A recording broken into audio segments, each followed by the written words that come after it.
घाटमाथा परिसरातील जवळपास सर्व धरणं 90% भरले आहेत। यामुळे या धरणांमधून विसर्ग सोडला जात आहे।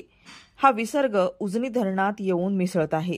यामुळे उजनी धरण झपाट्याने भरत आहे। आता मुळशी धरणाच्या सांडव्यावरून मुळा नदी पात्रामध्ये जो विसर्ग सुरू होता तो वाढवण्यात आलाय।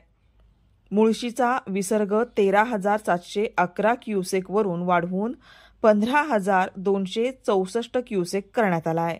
उजनी धरणाचे सायंकाळी 6 वाजताचे अपडेट्स आले आहेत। सध्या उजनी धरणात किती पाणीसाठा जमा झाला आहे आणि धरणात किती क्युसेकने आवक येत आहे हे आपण या व्हिडिओच्या माध्यमातून पाहूयात।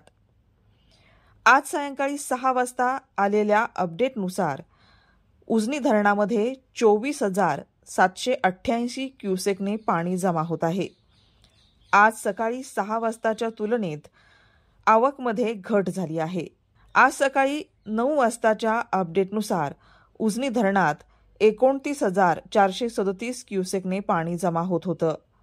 उजनी धरणात एकूण 100.87 टीएमसी पाणीसाठा जमा झाला आहे। यात उपयुक्त पाणीसाठा 37.32 टीएमसी इतका आहे। उजनी धरण सध्या 69.45% आहे।